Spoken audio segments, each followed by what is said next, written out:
House number 27 and the legend of the Immortal Man.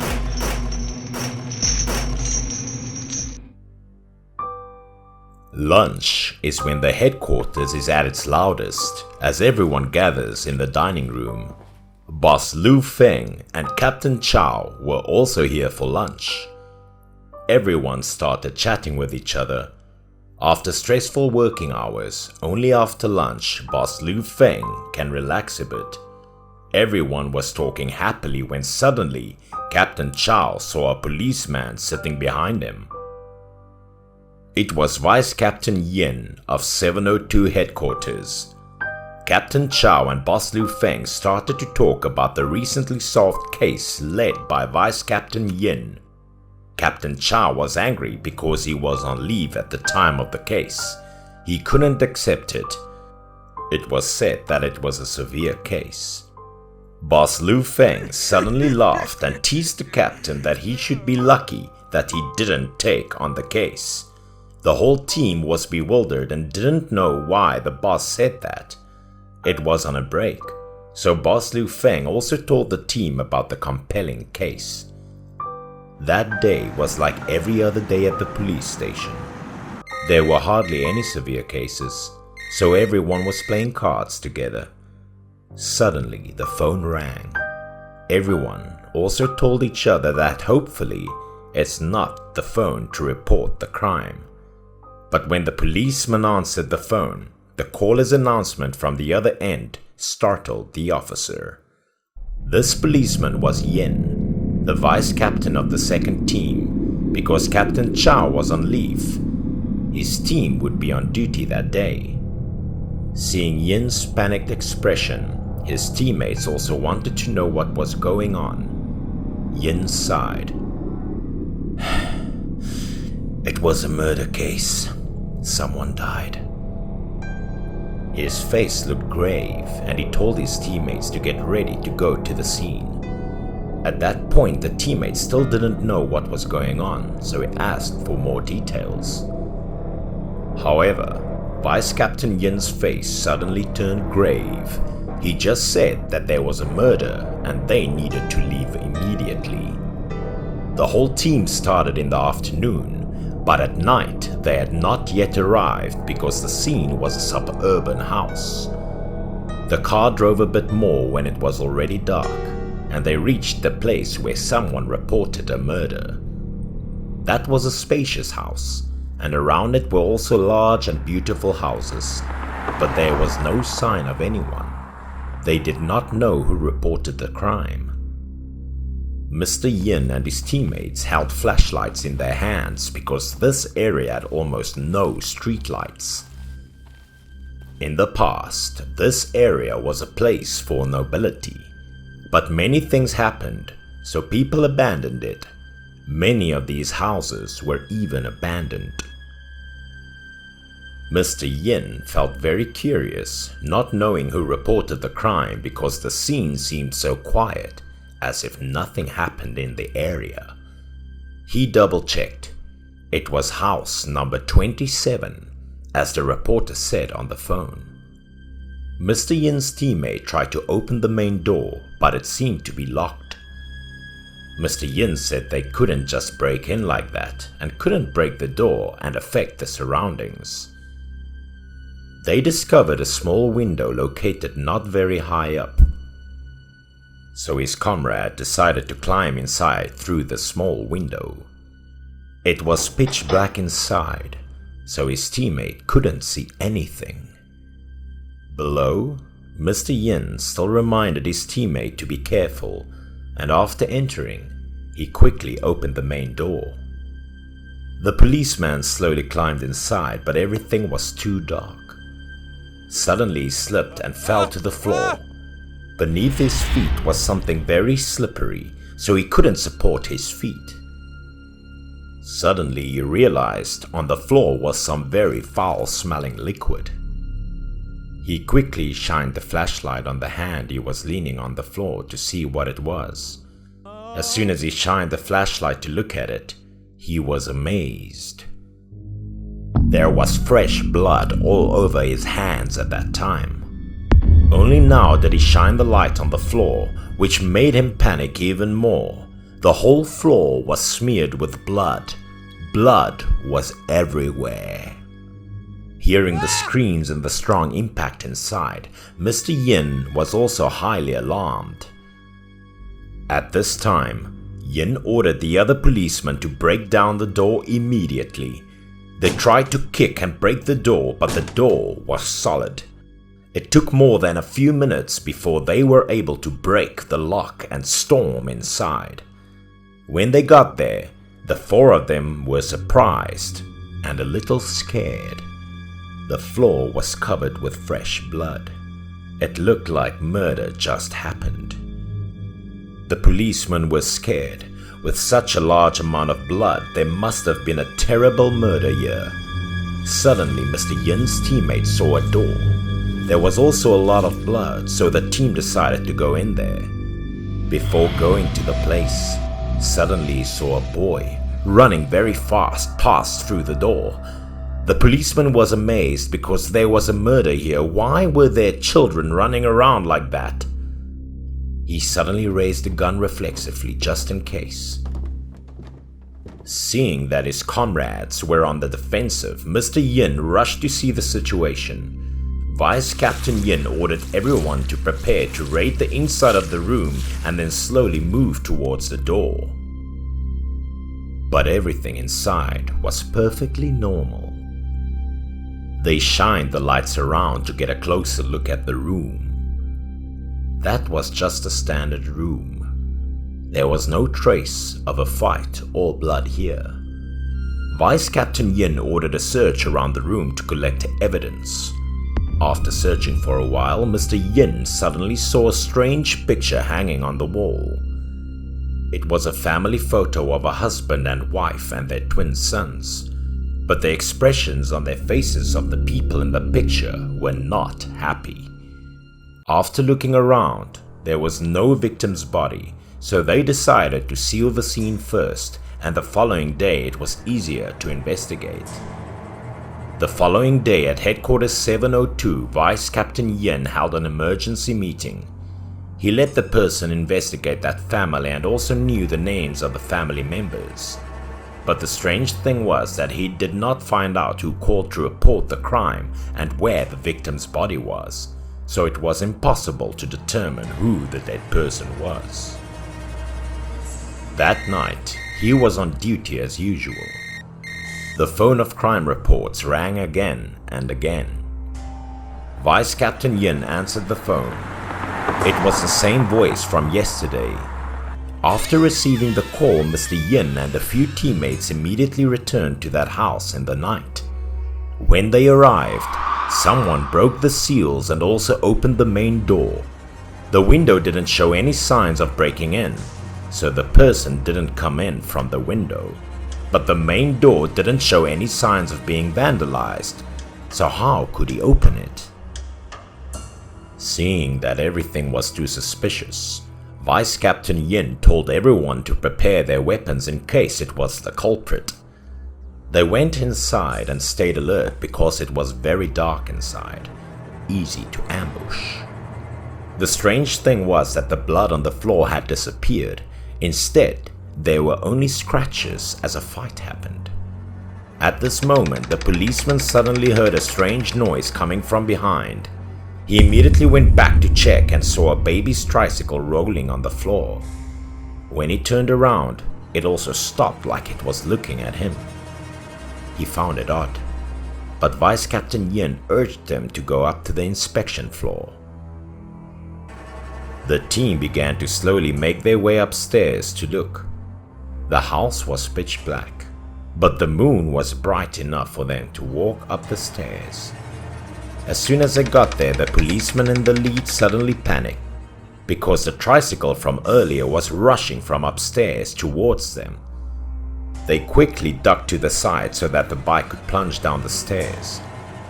The bike went down very quickly and broke as someone pushed it down from above.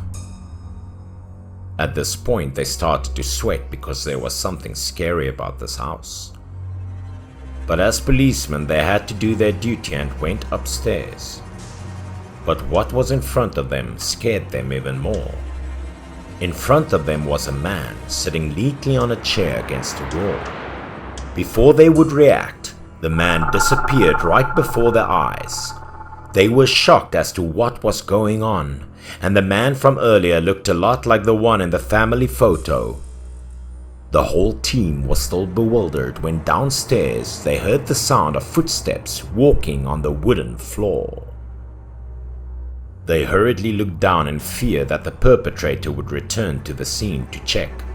But what they saw surprised them. Downstairs was a woman with 2 children, looking very similar to people in the other picture. Before they could be calm, the woman and the 2 children turned and looked up at them, their faces covered in blood, white, blood pouring out of their eyes and mouth, looking very scary. Before they could recover, the woman and 2 children had disappeared before their eyes. Suddenly, the policeman closest to the top fell again, causing the 3 of them to fall from the top of the stairs. Vice Captain Yin and another teammate only had scratches on the skin. The policeman who walked first had suffered a severe head injury and was unconscious. Then they quickly left the house. Vice Captain Yin also took his teammate to the hospital. Fortunately, he was okay. But when asked about the incident, why did he fall down like that, the policeman was still panicking to tell. Just when everyone was still looking at the other mother and son, right behind them the strange man appeared again and reached out his hand as if to push the policeman. Because the policeman was so scared, he fell down and pulled everyone to follow him. Hearing this, Vice Captain Yin and his teammates looked at each other. They then rushed to the scene. At that time, people smashed a part of the house to search for the victim's body. As soon as Vice Captain Yin arrived, he was amazed. There were many people around, but no one could see inside except for the police. And what they had discovered on the floor made everyone in the team highly shocked. They stood still and pondered for a long time before the events in front of them. The bodies of the mother and 2 twin sons in the picture, as well as the souls they saw last night, they were soaked in a big pot and buried deeply in the ground. The strange thing was that their bodies didn't rot, they just looked like they were sleeping. So were the twins, but the pot was a bit small.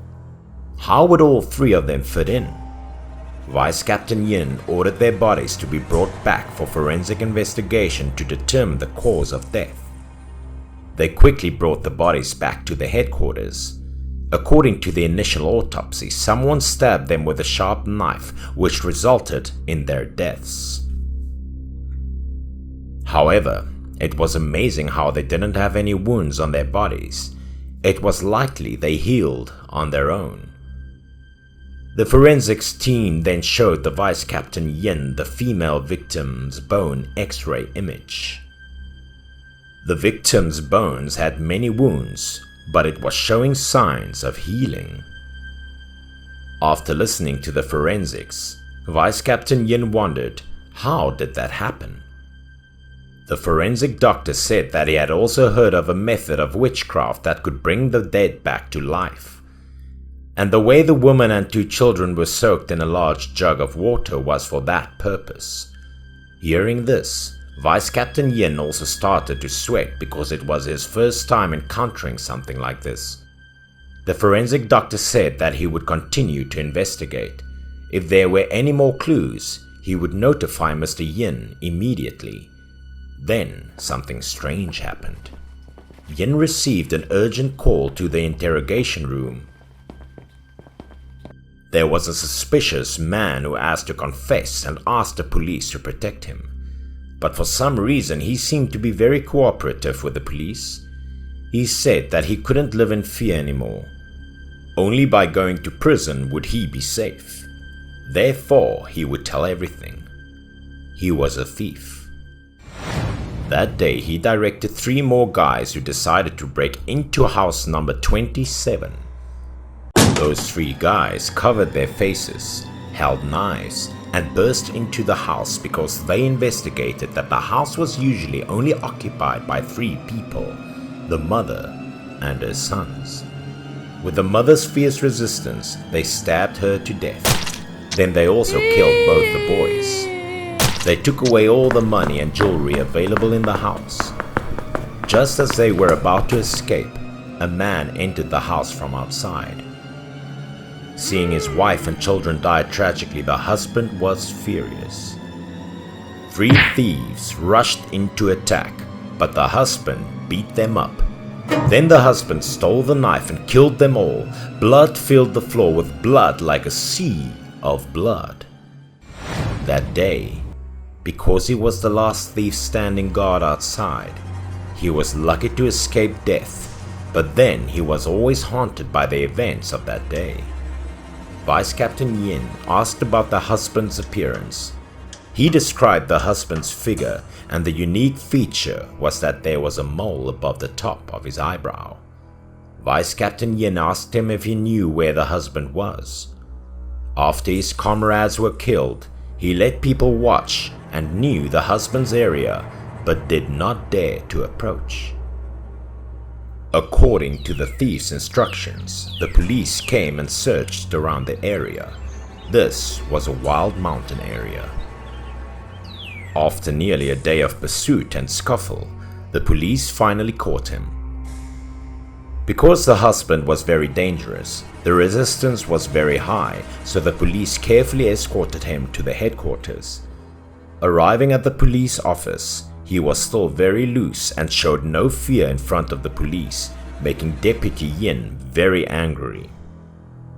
But in return, just his sinister smile and tantalizing answers. He admitted to all the murders to avenge his wife and children that day, but he seemed very happy about it. After the interrogation, the police brought him to the scene to get evidence and reconstruct the scene.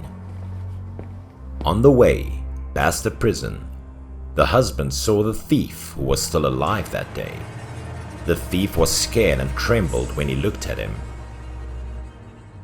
The husband just looked at him and gave him an evil smile. His eyes seemed like he wanted to eat the thief alive. Just a few minutes later, the thief did something terrible right in prison. He cut his own neck and wrists with broken bricks, bleeding to death. He died in a kneeling position, as if he was confessing his crime and not closing his eyes. As for the husband, the police took him to the house where the murder took place.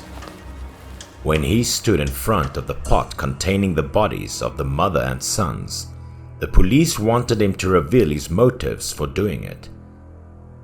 But in return, the husband just said it was a way for his wife and children to be revived and live by his side forever, and said the police didn't need to know too much about it.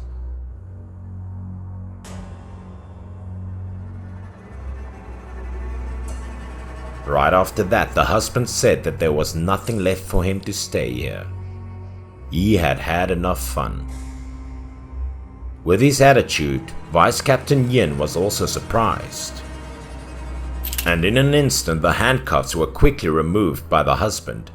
In the presence of all the police, he didn't use any tools. Despite the surrounding policemen pointing their guns at him, the husband remained calm as if nothing had happened. After that, the husband just looked at Vice Captain Yin, and Mr. Yin's whole body froze and couldn't move. In the presence of all the police, the husband leisurely went upstairs. Vice Captain Yin and his teammates also chased after him and asked him to stop, but he didn't seem to care. He walked to the front of the wall and suddenly stopped. The policemen chased him, but there seemed to be an invisible wall stopping them. They couldn't believe their eyes, but it was true that there was something in front of them that couldn't go. At the same time, the husband suddenly put his hand on the wall. Suddenly, the wall turned into liquid. In an instant, he went through the wall like he was sinking into a puddle. The police couldn't give chase, so they shot at him. He disappeared into the wall, leaving only the bullet holes in the wall. After that, the policemen were able to approach Vice Captain Yin, checking the wall.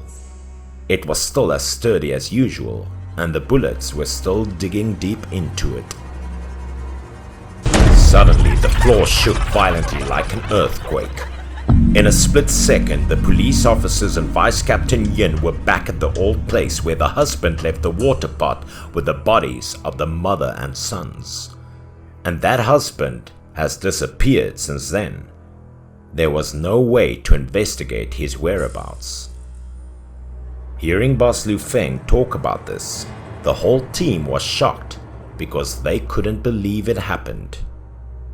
Boss Lu Feng just smiled, left the table and said that anything was possible in this world.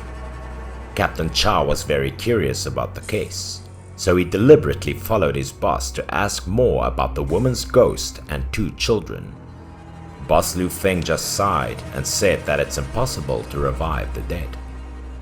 As the ghost of the woman who called the police, maybe she wanted to stop her husband. Witchcraft always had its downside. If people could be revived, they couldn't return to normal. Boss Lu also revealed that the mysterious man also had many thrilling anecdotes. He had terrifying abilities. It was best not to investigate him. At some point, he would tell Captain Chow and the others more about him.